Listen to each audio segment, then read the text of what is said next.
Ça, c'est des plantes que nous a apporté un de nos collègues qui nous a aidés au départ en fin 2019, début 2020, qui est venu avec le concept permaculture. Et là, il nous a apporté ceci, comme des arbres fertilitaires. Et en ce moment, on a installé nos potagers et on a renforcé la production potagère. Et lui, il nous a apporté beaucoup d'arbres fertilitaires, dont ces essences-là, en plus de Acacia nilotica, qui sert pour nous actuellement de clôture. Donc, c'est pour leur utilité fertilitaire que vous les voyez un peu disséminés au milieu des potagers. Et en plus, au moment où il fait vraiment beaucoup chaud, avec le feuillage, quand ils ont de l'eau aussi, le feuillage permet aussi de protéger les cultures contre une insolation directe. Donc, c'est beaucoup d'utilité en fait. Ils enrichissent le sol et en même temps ils protègent la culture. Et c'est Adaman qui nous a amené ça. C'est des plantes, des graines qu'il a amenées, il a fait produire sur place.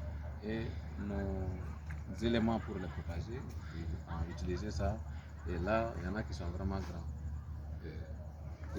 On trouve déjà l'association des cultures. Vous-même, vous voyez qu'il y a déjà une association entre culture et plantes et arbres, mais ils sont venus dans cet objectif.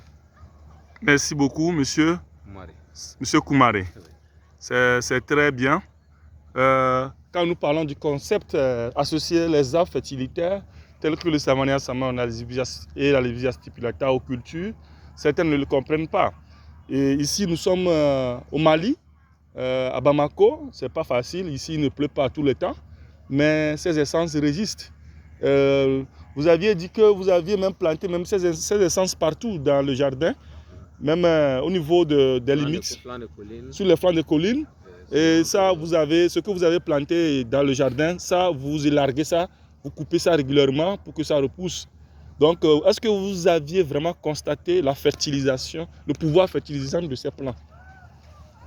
Oui, bon, ça, c'est des trucs qui sont un peu prouvés scientifiquement.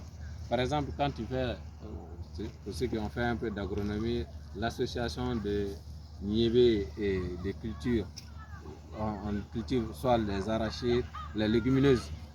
En général, on dit que c'est des plantes fertilitaires parce qu'ils développent des nodosités au niveau des racines. Et quand les racines sont traçantes et que ces nodosités-là captent de l'azote, de l'air. Et après, avec le temps, ces racines-là ou ces nodosités-là libèrent cet azote-là et c'est les plantes qui peuvent profiter de ça. Sinon, quand on dit qu'ils sont fertilitaires, c'est pas parce que la racine pourrit tout de suite, mais ils ont une capacité à capter de l'azote de l'air au niveau de leur nodosité. Et après, pouvoir libérer ça au profit des plantes qui vont être installées à côté. Merci.